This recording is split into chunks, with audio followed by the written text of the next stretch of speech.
Chào mừng mọi người quay trở lại với John trong một podcast về sức khỏe.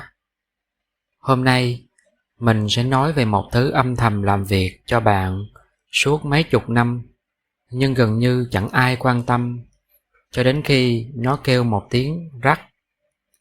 Đúng vậy, hôm nay chúng ta sẽ nói về xương. Con người thật thú vị, chúng ta bỏ hàng triệu để dưỡng da, dưỡng tóc, chống lão hóa khuôn mặt, nhưng cái khung chống đỡ toàn bộ cơ thể thì bị đối xử như cái giá phơi quần áo biết đi thôi. Mãi đến khi đứng lên đau lưng, cúi xuống nghe lọc cọc, hoặc bác sĩ bảo xương hơi sốt rồi nha, thì mới bắt đầu uống canxi như uống trà sữa. Thật ra, xương không phải là cục bê tông chết đâu. Xương là một cơ quan sống, nó có mạch máu, thần kinh, tế bào và mỗi ngày đều đang sửa chữa, xây mới và phá hủy. Trong xương có hai đội quân, một đội chuyên đập phá, một đội chuyên xây dựng. Nghe như công trường ngoài đời vậy phải không? Khi còn trẻ, đội xây dựng làm việc rất hăng, xương ngày càng to, chắc và khỏe. Nhưng sau khoảng tuổi 30, đội đập phá bắt đầu làm tăng ca, còn đội xây dựng thì xin nghỉ sớm. Đó là lý do càng lớn tuổi, nguy cơ loãng xương càng tăng. Loãng xương nghĩa là xương trở nên xốp hơn, mỏng hơn và yếu hơn. Nhìn bên trong giống tổ ong bị rút bớt vật liệu vậy đó. Nguy hiểm ở chỗ là bệnh này tiến triển rất âm thầm, không đau ngay, không sốt, không báo trước kiểu "Xin chào, tôi sắp làm bạn gãy xương đây". Nhiều người chỉ phát hiện sau một cú té nhẹ mà gãy cổ xương đùi, gãy cột sống, thậm chí nằm một chỗ luôn. Vậy, điều gì làm xương yếu đi? Đầu tiên là tuổi tác. Đây là combo mà nhân loại chưa thắng nổi. Tiếp theo là thiếu vận động. Xương rất thích được sử dụng. Đi bộ, leo cầu thang, vận động nhẹ đều giúp xương khỏe hơn. Còn nếu cả ngày chỉ ngồi, nằm và cúi đầu xem điện thoại thì bộ xương sẽ hiểu rằng chủ nhân chắc không cần mình khỏe nữa rồi. Rồi đến chuyện ăn uống. Canxi rất quan trọng, nhưng không phải cứ uống canxi là xương tự động sáng bóng như quảng cáo đâu. Muốn hấp thu canxi tốt, còn cần vitamin D. Vitamin D chủ yếu đến từ ánh nắng mặt trời. Thế nhưng, cuộc sống hiện đại rất đặc biệt. Ban ngày ở trong nhà, ra đường mặc áo chống nắng kín như ninja luôn. Tối về lướt điện thoại tới 1 giờ sáng. Xương đọc lịch sinh hoạt của chúng ta chắc cũng tuyệt vọng lắm. Ngoài canxi và vitamin D, xương còn cần đạm để tạo khung collagen, magie, vitamin K, phosphor. Nói cách khác, xương khỏe là kết quả của cả lối sống, chứ không phải viên thuốc thần kỳ nào đó có thể quyết định được. Vậy, muốn giữ xương chắc khỏe thì phải làm gì? Canxi gần như là nhân viên lâu năm của bộ xương vậy đó. Thiếu nó là xương bắt đầu xuống phong độ ngay.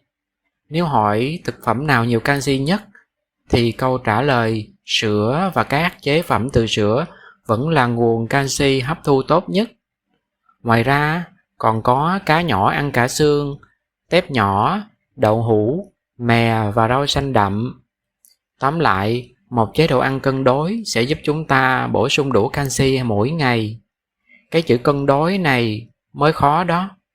Ai trong chúng ta có thể chắc chắn rằng chế độ ăn của mình là cân đối? Ngược lại, chúng ta thường ăn mất cân đối trong cuộc sống hiện đại này. Vậy thì phải làm sao bây giờ? Chúng ta đành phải dùng thực phẩm chức năng vậy. Nhưng buồn cười ở chỗ là rất nhiều người bổ sung canxi theo kiểu truyền miệng. Người này bảo uống canxi càng nhiều càng tốt. Người kia nói phải uống ban đêm. Một số người thì uống một lúc 3 viên canxi thật to cho thấm nhanh. Thật ra, cơ thể mình hấp thu canxi khá thông minh. Mỗi lần chỉ hấp thu hiệu quả khoảng 500mg canxi thôi. cho nên uống một đống canxi một lúc không giúp xương chắc nhanh hơn, mà khiến cơ thể kiểu bạn định bắt tôi xử lý cái gì đây?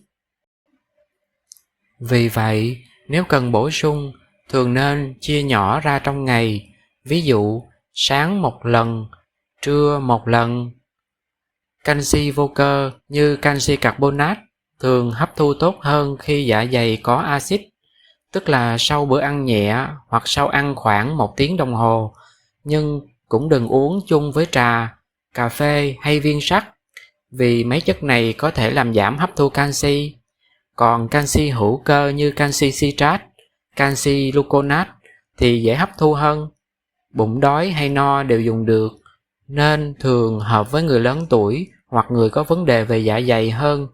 Nói đơn giản, canxi vô cơ thì rẻ và phổ biến, còn canxi hữu cơ thì dễ hấp thu hơn nhưng thường mắc tiền hơn. Đúng kiểu cuộc sống hiện đại luôn ha. Cái gì dễ chịu hơn thì thường ví tiền cũng đau hơn. Một điều cực kỳ quan trọng là canxi không hoạt động một mình.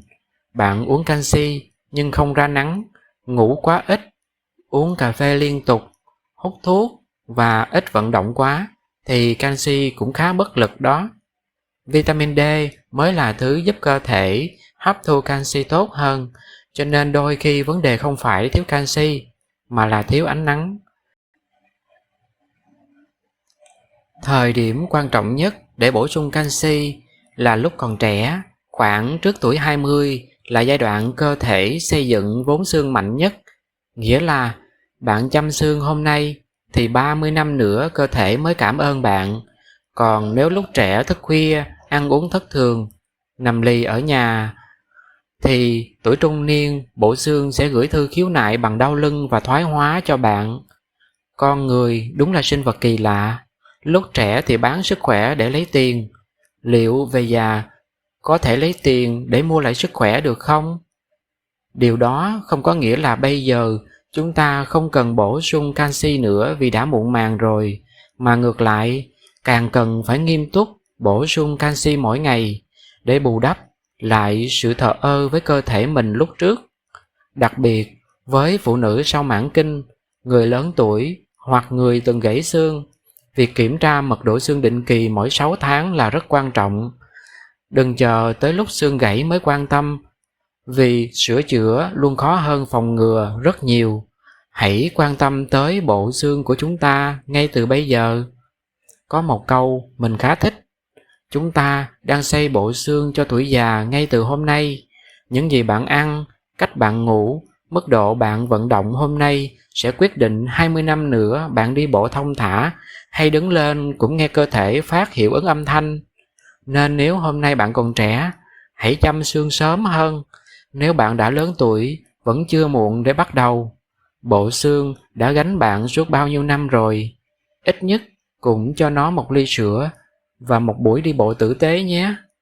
Cảm ơn mọi người đã lắng nghe podcast ngày hôm nay.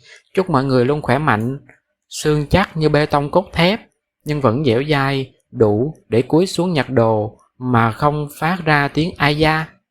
Hẹn gặp lại ở tập tiếp theo.